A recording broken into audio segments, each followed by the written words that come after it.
Dia mengambil foto dari tasnya, dan pria muda di atas foto adalah Desta. Pria tersebut menunjukkan senyum jahat. Kemudian mengeluarkan mancis untuk membakar foto tersebut. Dia adalah pembunuh peringkat ke-14 tertinggi dalam daftar pembunuh internasional, namanya Vlaskov.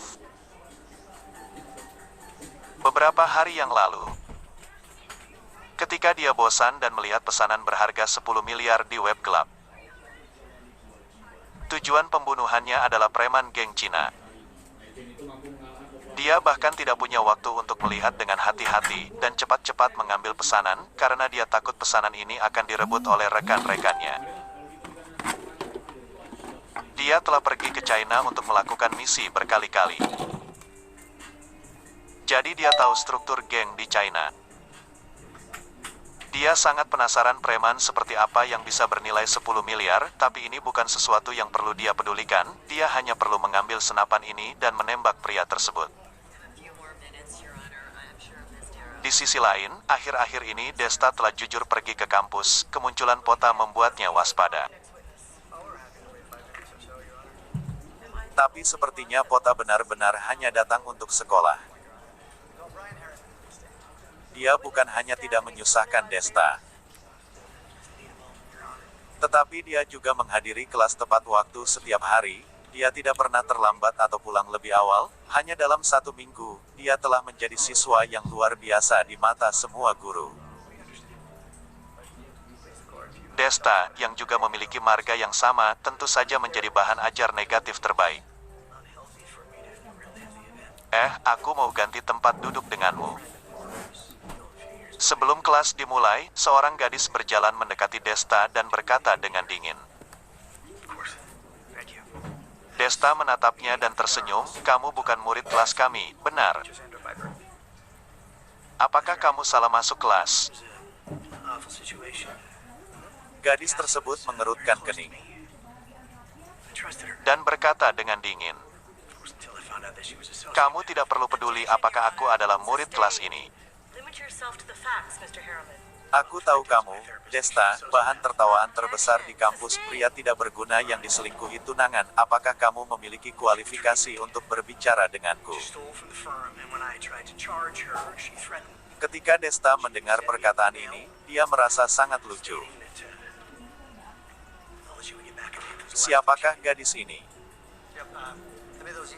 Dia bahkan tidak mengenalnya, tetapi gadis ini langsung menghinanya. Lagi pula hubungan antara dia dan Vina adalah hal-hal masa lalu. Kenapa masih ada orang yang menyebutkannya?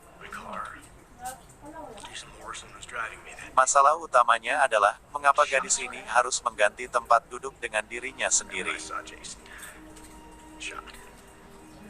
Tepat ketika Desta sedang bingung, Pota yang duduk di sebelahnya tersenyum dan berkata, Desta, dia seharusnya datang mencariku. Jika kamu merasa nyaman, bolehkah kamu mengganti tempat duduk dengannya? Wajah Desta segera menjadi hitam. Dia melirik Pota dengan marah, kemudian dia mengambil bukunya dan mengganti tempat duduk dengan gadis tersebut. Sejak Pota datang, penampilannya yang tampan dan sikapnya yang sopan telah membuatnya menjadi mahasiswa paling populer di kampus. Gadis-gadis yang setiap hari diam-diam datang melihatnya telah mengisi pintu depan dan pintu belakang ruang kelas. Tapi gadis seperti hari ini, yang langsung memintanya untuk mengganti tempat duduk relatif jarang. Desta duduk di samping jendela. Dia melihat ke belakang dan menemukan bahwa gadis yang tadi sangat sombong, seperti rusa kecil yang patuh ketika menghadapi Pota, gadis tersebut dengan malu-malu menundukkan kepalanya dan tidak mengatakan apa-apa. Apakah adik ketiga datang ke sini benar-benar hanya untuk menjadi mahasiswa paling tampan di kampus? Desta mengerutkan alisnya. Dia diam-diam berkata di dalam hatinya. Dia telah meminta Paman Ding untuk menyelidiki apa uji coba keluarga terhadap Pota selama 3 tahun terakhir. Selama dia menemukan uji coba keluarga terhadap Pota, dia mungkin bisa menebak apa yang ingin dilakukan bocah ini. Sayangnya, tidak banyak informasi tentang Pota di kota Yosuda. Pota pergi ke kota Yosuda setelah menyelesaikan uji coba. Hanya dalam waktu beberapa bulan, dia berhasil menaklukkan Kurata yang merupakan kekuasaan terkuat setempat dan menjadi bos di belakang layar. Untuk poin ini, Desta berpikir bahwa dirinya tidak sehebat sepupunya ini. Desta, apa latar belakang pria ini? Pada saat ini, 3 teman sekamar Desta mendekatinya dan bertanya dengan wajah marah. Desta tersenyum dan berkata, "Kenapa? Apakah identitasnya ada hubungannya dengan kalian?" Tentu saja ada hubungannya. Sejak orang ini datang, kehidupan kami yang punya pacar menjadi jauh lebih sulit daripada sebelumnya. Sekarang begitu kami tidak melakukan pekerjaan dengan baik, pacar kami akan membandingkan orang ini dengan kami. Menurutmu, apakah ada hubungannya? Yang mengucapkan perkataan ini adalah Linka. Dia dan pacarnya baru saja menjalin hubungan selama beberapa hari, tetapi selama waktu ini, pacarnya selalu menyebut Pota, sehingga membuatnya merasa tidak puas. Desta mengangkat bahu dan menunjukkan bahwa dia juga tidak bisa membantu. Kamu katakan yang jujur, apakah kalian benar-benar bukan kakak beradik? Rosimin menyentuh dagunya dan berkata, "Sebenarnya, jika melihat alismu dengan cermat, kamu dan Pota benar-benar sedikit mirip. Ditambah lagi kalian sama-sama bermarga Chu, sekarang aku semakin merasa bahwa kalian adalah kakak beradik, dan kalian merupakan kakak beradik dari keluarga besar." Hati Desta sedikit gugup, dia tidak menyangka bahwa Rosimin akan mengamati begitu cermat, dan sudah menebak 70-80%. Dia tertawa terbahak-bahak. "Jangan sembarang berpikir, jika aku dan Pota benar-benar adalah kakak beradik, mungkinkah kehidupanku menjadi seperti sekarang ini? Dan, jika kami benar-benar adalah kakak beradik, maka aku pasti merupakan anak yang dilahirkan ibu tiri. Lihatlah perbedaan di antara kami, perbedaannya bukan sedikit saja." Ketika mendengar perkataan ini, Rosimin juga menggelengkan kepalanya sambil tersenyum. Memang, kesenjangan Desta dengan Pota terlalu besar dalam semua aspek, mereka terlihat sedikit mirip seharusnya hanya merupakan sebuah kebetulan. Begitu kalian berkumpul, kalian selalu menggobrol, bisakah kalian berhenti sebentar? Tiba-tiba, suara teguran dingin terdengar di belakang Desta dan yang lainnya. Desta melihat ke belakang dan menemukan bahwa tidak tahu kapan berdiri sesosok ramping di belakangnya. Ini adalah Taeyeon Tang, guru yang mengajar mereka ilmu ekonomi. Taeyeon Tang merupakan wanita cantik yang terkenal di kampus. Ketika mereka tahu bahwa Taeyeon akan mengajar mereka, anak laki-laki di kelas masih bersemangat untuk waktu yang lama. Tetapi kemudian, selalu ada seorang pria tampan yang setiap hari menjemput Taeyeon setelah kelas. Kemudian semua orang baru tahu bahwa Taeyeon sudah punya pacar, dan semua orang perlahan mengalihkan perhatiannya. Tentu saja, alasan utamanya adalah Taeyeon biasanya tidak tinggal di sekolah. Selain di kelas, semua orang pada dasarnya tidak bisa melihat bayangannya di kampus, jadi sekarang mereka sudah mau lulus, dan kesan semua orang tentang Taeyeon masih pada titik yang sangat dangkal. Desta, Rosimin, setelah kelas berakhir, berikan aku ringkasan pelajaran pagi ini. Jika kalian tidak bisa meringkasnya, maka jangan pergi makan hari ini, Taeyeon berkata dengan dingin. Wajah Desta dan Rosimin segera menjadi sangat jelek. dan di dalam hati mereka seperti ada 10.000 ekor alpaka berlari melewatinya. Kelas telah memasuki bagian terakhir. Isi dari bagian awal kelas, mereka tidak mendengarkan dengan serius apa yang bisa diringkas. Siswa lain di kelas menunjukkan ekspresi sombong dan bahagia. Mereka ingin melihat Desta dan Rosimin ditegur oleh guru. Apakah kamu membutuhkan bantuan? Tiba-tiba, ponsel Desta bergetar. Dia membukanya, dan menemukan bahwa Citra mengiriminya pesan teks. Desta mendongak dan bertatapan dengan Citra yang duduk tidak jauh. Dia tersenyum dengan penuh terima kasih padanya. Tetapi dia menggelengkan kepalanya. Bukankah hanya terlambat untuk pulang? Dan kondisi paling serius adalah lapar, dia masih belum sampai perlu mengandalkan seorang wanita. Segera, bel berbunyi. Setelah Tawon mengumumkan kelas telah berakhir, dia berjalan ke depan Desta dan Rosimin. Siswa-siswa lain bergegas ke kantin dan bersiap-siap untuk makan. Ruang kelas yang besar segera menjadi kosong. Pada saat ini, suara lembut terdengar dari luar ruang kelas. Tawon, kelas sudah berakhir, mari kita pulang. Kei, tunggu aku sebentar, aku masih punya sedikit pekerjaan. Taeyeon berbalik untuk melihat pria yang muncul di pintu depan, dan tersenyum manis.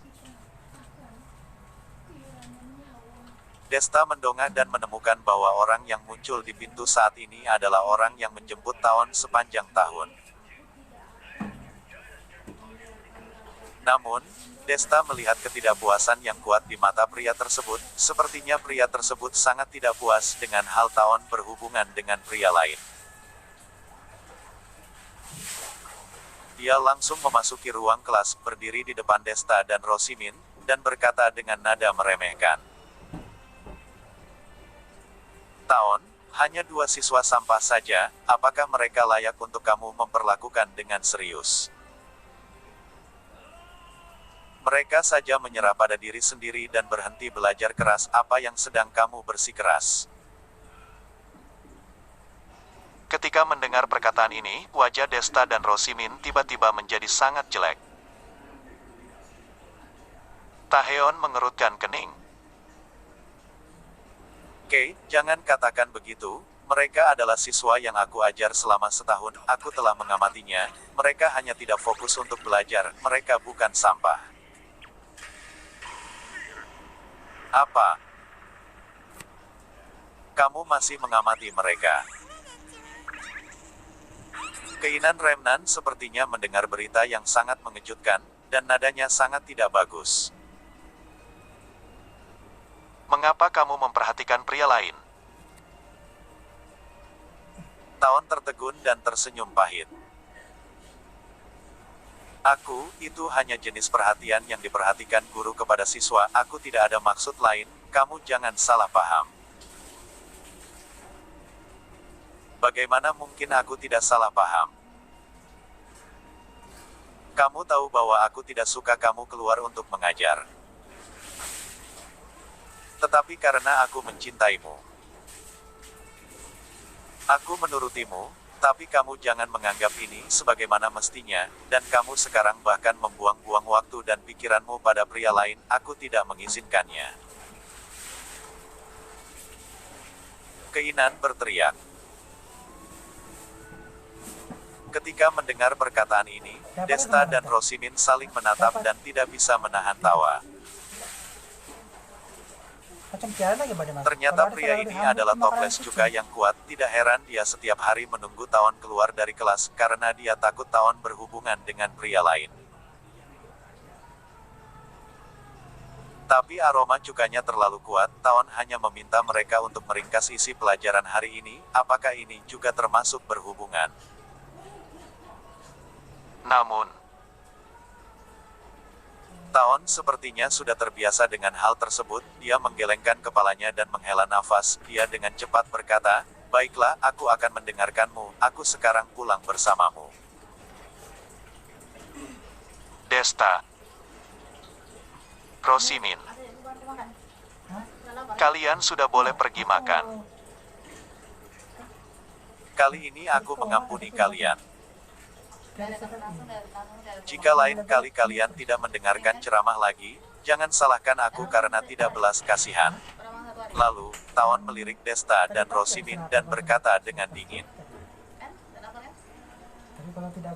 Namun meskipun Tawon berkata dengan dingin, suaranya juga sangat jernih dan indah, benar-benar layak untuk menjadi guru paling cantik di kampus.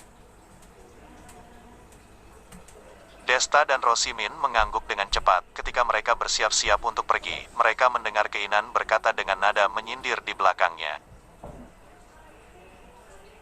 Aku menyarankan kalian berdua yang merupakan sampah, jangan letakkan pikiran kalian pada Tawon, jangan sengaja membuat kesalahan, dan membiarkan Tawon membuang-buang waktu pada kalian. Jika aku melihat hal seperti ini terjadi lagi, maka aku tidak akan mengampuni kalian. Berkali-kali dimarahi sampah, Bodhisattva juga punya kemarahan, apalagi Desta dan Rosimin. Terutama Rosimin, sebagai orang bagian utara, dia menoleh dan berkata, "Kamu jangan keterlaluan, Guru Tang hanya meminta kami untuk meringkas isi pelajaran, bukan kencan dengan kami, kenapa kamu terus menghina kami? Kami adalah sampah, kalau begitu, kamu itu apa? Apa kualifikasi yang kamu miliki untuk memarahi kami? Kalian berani memarahiku. Apakah kamu tahu siapa aku?" Keinan sangat marah, dia memelototi Rosimin dengan marah. Desta, yang ada di samping, awalnya ingin mengatakan bahwa Rosimin memarahi dengan baik, tetapi dia tiba-tiba menyadari bahwa mata Keinan penuh dengan niat membunuh. Orang ini ternyata muncul niat membunuh. Tepat ketika dia ingin menarik Rosimin dan berhati-hati menjaga Keinan.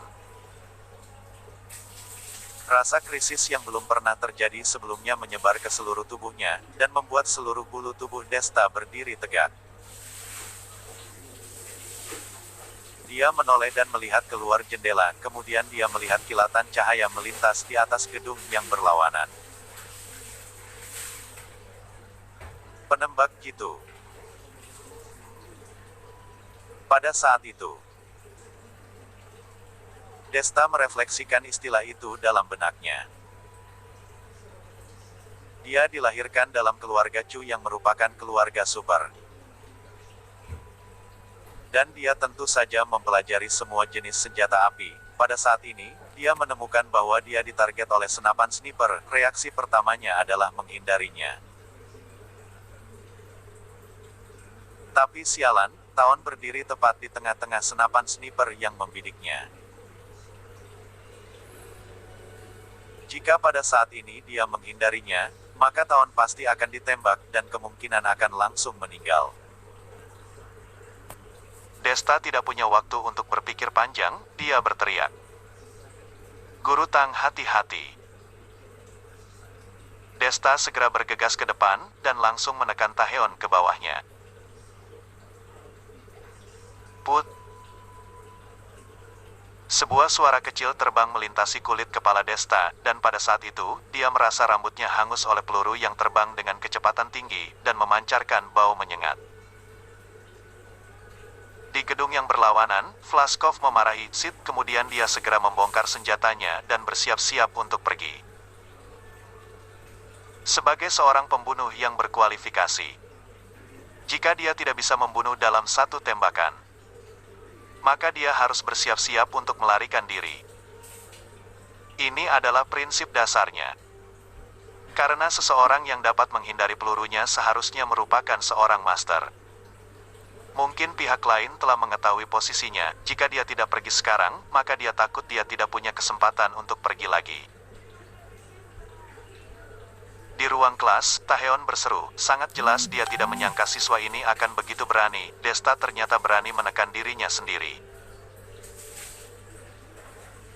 Keinan yang ada di samping sangat marah. Dia berkata dengan marah, "Brengsek, apa yang sedang kamu lakukan?" Desta tidak bergerak dan wajahnya sangat serius, sampai dia merasa bahwa rasa krisis di tubuhnya telah menghilang. Dia baru menghela napas lega dan bangun dari tubuh Taeyeon. Namun, sebelum dia bisa benar-benar santai, tamparan yang harum jatuh di wajahnya. Wajah Taeyeon memerah, dadanya naik turun dengan keras, matanya yang indah memelototi Desta dengan jijik dan menggertakkan giginya. "Desta, aku tidak menyangka kamu adalah orang seperti itu." Desta membuka mulutnya, dan dia baru saja hendak menjelaskan apa yang terjadi. Keinan telah bergegas kemari dan menendang Desta. Desta mengerutkan kening, dia langsung menghindarinya, dan segera berkata,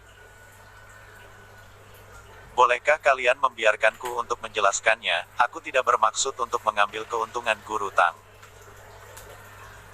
"Diam!" Keinan berkata dengan sengit. "Aku tidak peduli apa alasanmu, berani menyentuh wanitaku, akhirmu hanya satu saja, yaitu mati."